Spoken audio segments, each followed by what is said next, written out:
tuned in to the Andrew Lawton Show.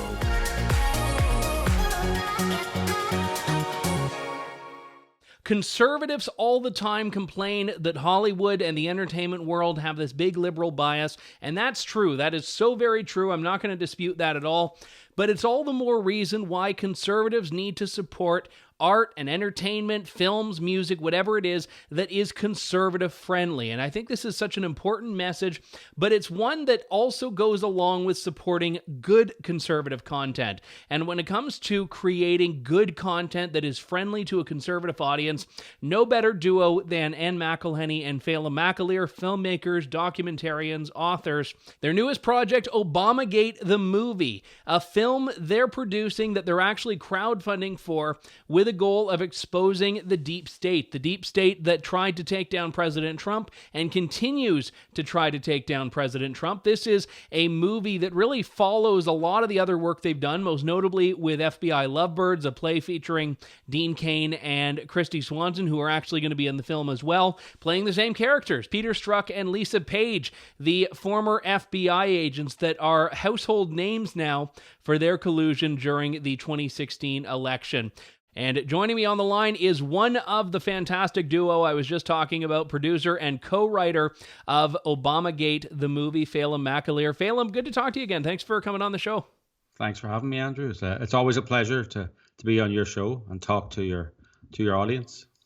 We are now almost 4 years after the election. Barack Obama's been out of office for almost 4 years. Why is this a story that, in your view, still needs to be told?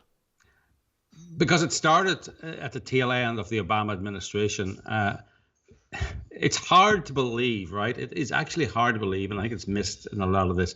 This is an investigation by the most powerful parts of the intelligence apparatus under one administration into the rival political candidate running in the next election from the other party. It's like Ronald Reagan, having Walter Mondale investigated, or I can't remember who ran against Herbert Walker, but George H.W. Bush, having his using the power of the presidency and the power of the intelligence organization to investigate your political opponents. And this is not investigating their tax returns. This is using secret warrants, recordings, tapping people's phones, turning people, using spies, using a honey trap. They sent a girl in a short skirt to a meeting in London to try and get a senior member of the Trump campaign to incriminate himself and incriminate the campaign. None of this worked, but they lied to the FISA court, the supposedly secret but highly skeptical special warrant court that, because you need a special warrant to spy on your own people. And they just lied and they made stuff up. And the judges just handed out warrants like confetti. But this all happened under the Obama administration. And then it continued. The cabal of FBI and DOJ, deep state, they continued it after Obama was out of power. But it was started under his watch.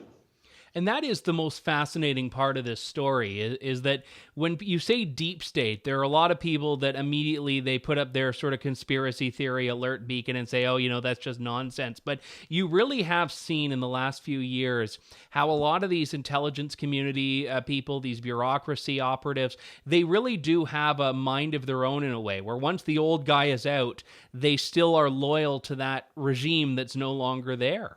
Yeah, it's not just the regime, it's the consensus they're loyal to. I mean, Peter Strzok is quite clear about it in his book and in interviews that Donald Trump is a threat to the national security of the United States because of his cozy relationship with Putin. Now, that is a political decision. That is an attack on the consensus. Trump is attacking the political consensus. He's not. It's not a national security threat. They just think that anyone who disagrees with their consensus establishment view is a national security threat. That's not actually factually true. So that's what. Anyway, I mean, this is kind of that's the the deep political side to it. At the other side of it is Strzok and Page were having this ridiculous affair and texting on their FBI work phones because their wives allegedly couldn't get access to those. Or wives and husbands couldn't get access to those, and they thought they would get away with that, and they almost did. But in these texts, and you see the mainstream media are calling them anti-Trump texts. They weren't anti-Trump texts. They weren't Trump. Of course, there was a lot of anti-Trump texts, but there was actually conspiratorial texts. There was her saying he's not going to win, is he? And the chief counter-espionage operative in the FBI saying, no, we're going to stop it. You mentioned Strzok's book. I find that to be interesting because this is, I mean, some people would argue this is bordering on treasonous behavior. At the very least, it's undermining the democratic process. But all of the players involved in this seem to have been able to kind of cement themselves as celebrities to the left. James Comey, Peter Strzok, and we're going to see this with Bob Mueller and all these other people. And there is something very insidious about that. Just the hero treatment that if the roles were reversed, if this were Trump doing this to Biden, depending on what happens in 2020, this would be riots in the street. Yeah, I mean, I'm old enough to remember when the FBI were the evil deep state and the left hated them. In fact, I have a friend whose baby was born last year. That's probably old enough to remember when the FBI were the enemy. The FBI now are the heroes of the left and must be protected by the left. But the things they did, they spied on a political campaign for no good reason. They lied to get the warrants to spy on a political campaign. Long after it was clear there was no there. I mean, to use Peter Strzok's exact words, I think there's no there. Long after there's no there, they kept going. So you have this Jean Le Carrier deep state cabal conspiracy mixed in with a bit of teen romance texting between these embarrassingly middle-aged lovers.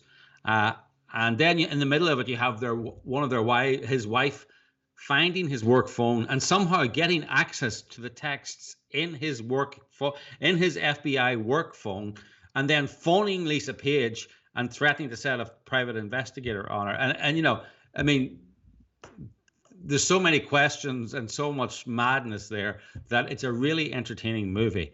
And this has to be entertaining. You saw the play. We did the excerpt of the original play on the Mark Stein cruise. It's a scream. It's a laugh a minute. Mm-hmm. So those laughs are still there, but we've extended it now to bring in the whole Comey stuff, the Flynn stuff, all the other memos and conspiracies that have come out since then. Oh, yeah, it's 100% verbatim. That's what I want to say. And that's the part I wanted to ask you about, because you've had a fantastic ability with past work, whether it was your play on Ferguson or the Gosnell trial and FBI Lovebirds, of taking things that have actually happened, not just events that have happened, but actual conversations verbatim, and bringing them to life in a way. And I guess there are two parts to the question. One is a bit facetious. Is there much work for you as a writer or co-writer of this film when you're using verbatim words? But more seriously, why is that something that needs to be done? Well, yes, I saw someone on YouTube called me a lazy writer, or maybe it's on Twitter, because you could be more nasty on Twitter. And I went, yeah, that's me. Well, actually, when the mainstream media has failed to do its job, when the media won't do its job, then that's where verbatim plays and verbatim theater and verbatim movies, that's where they come in, and that's where they're strongest. Because in some ways, I'm lucky that the mainstream media is so crap, because if they were any good, I'd be out of work, right? I'd be, shoveling cement back in Ireland or whatever. They will not tell the truth. They will not highlight the stories that should be highlighted.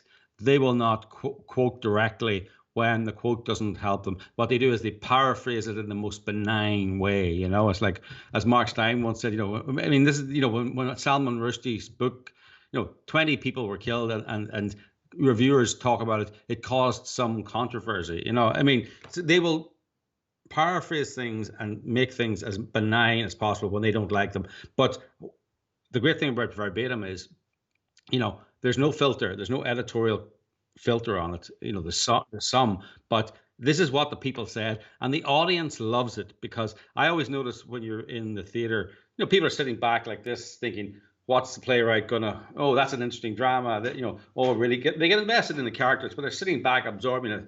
When it's verbatim, they're leaning forward trying to hear every word, because they know these are the words that were actually said by real people. And it hasn't been easy getting actors for ObamaGate. We've lost a few, for various reasons, and we don't know why. Same with Ferguson. 9 of the actors walked out, and they walked out. These were African Americans getting their voices in the theater, because it was eyewitness accounts from the grand jury testimony, and so they don't want they'd rather have some Black Lives Matter activists tell you what the street is thinking, rather than people on the street speaking for themselves. And that tells you a lot. And it tells you a lot about the acting profession, about who they're really speaking for. And when you talk about that whitewashing, that's particularly important, because I know when you and Anne announced this project, you had mentioned that Showtime is doing some big special, but instead of basing it on the transcripts, which are publicly available, they're basing it on James Comey's book. They're basing it off of a very, I don't even know what, a self-aggrandizing version of events through the eyes of James Comey. Yeah. And they're getting, I think you said, a $40 million budget that they're putting towards this, whereas you and Anne are crowdfunding. I think you're down to 103,000 or so that you need left in this. You're doing this, and it's going to be better at a fraction of the budget. Yeah, that's it. They're spending $40 million, and I've seen, it's a mini series. I've seen it. I got an early copy of it. It's really turgid and boring. And they don't do there's so much verbatim drama here. Like, there's people getting caught in affairs. Yeah, you don't need to fictionalize when the real story is as exciting as this one is. They're doing honey traps in a pub in London. They're lying to the FISA courts. There's an agent who rewrites an email to Carter Page. You go, why was Carter Page so involved with dodgy Russians? Turns out Carter Page was working for the CIA. And that was for free. He, as a patriot, he decided to work for the CIA and feed information, meet these dodgy Russians, feed information back to the CIA. The CIA wrote to the FBI and said, don't be suspicious of this guy meeting dodgy people. He works for us. They rewrote that email and said, oh, actually, he's not working for the CIA. Then they used his dodgy connections with Russians to get warrants to surveil the whole of the Trump campaign. It's an amazing story. Why would you have to fictionalize it? Why would you have to rely on James Comey's version of events when the truth? That's a movie there. There's a movie. That's drama, isn't it? There is. You're right about this. And you've got a great cast too. Kristy Swanson, Dean Cain, Superman himself. They did a great job in Lovebirds, and I know we'll do well in this. I have to ask, the fact that you're crowdfunding, is that just something you want to do, or is there genuinely no studio money behind anything like this from the perspective that you're putting on it? Yeah, there's no studio money behind it at all. And thanks for mentioning the crowdfunding. You can go to ObamaGateMovie.com if you'd like to help. It's ObamaGateMovie.com. It's funny, when we first came to Hollywood, 8 or 9 years ago, there was a feeling that you could go to a studio and pitch your best. And of course, they're all liberal, but they would give you a hearing, and maybe once in time in 20, you might get something made. Now, it's very clear that that's not going to happen, because even if there was some guy up there who would want to make this, the employees would walk out, like they have at the New York Times, like they have even at the Wall Street Journal. They would say, we don't want it. Yeah, J.K. Rowling's publisher as well. Yeah, J.K. Rowling's publisher. So there is no chance that Hollywood would make this, even if they wanted to. And, because their woke staff will not tolerate this. And it's a terrible disaster for art. It's a terrible disaster for diversity. It's a terrible disaster for fun and entertainment, because you got 3 hours of turgid James Comey prose opposed to 1 hour and 10 minutes of our sex romp meets John Le Carrier meets Mrs. The Vicar's coming, get your pants up ObamaGate. I've had this conversation with you before, and I mentioned it briefly at the beginning of the segment here. I think it's important for conservatives to support conservative-friendly art and in this context, film. But I also think it's important for any movie or product that is really aiming at a bit of a conservative audience to be good. And I've always admired that your stuff is good quality first before it's ideological or partisan or anything like that. And I think that's so key. A lot of people, I think, just think that, they're going to put something out and because they put an eagle and a flag on it, everyone's going to buy it. You're doing something that is a good product, and I know you did that with Gosnell. What's your message to conservatives that a lot of the time just complain about Hollywood, they complain about the bias, complain about all of that stuff, but don't really do anything to support the work that is out there for them? Well, I mean, you're terrible, right? You're terrible. If there's a conservative movie out there and you can't go to it, buy a ticket online. If there's a conservative book out there, buy the book, give it to someone as a gift. It breaks my heart. You see billionaires, conservative billionaires, giving 40 million to the Lincoln Center for the Arts to make product that's attacking them. Stop funding Harvard. Stop giving money to your alma mater to attack America. Fund projects like ours. Fund your podcast. Start your own podcast.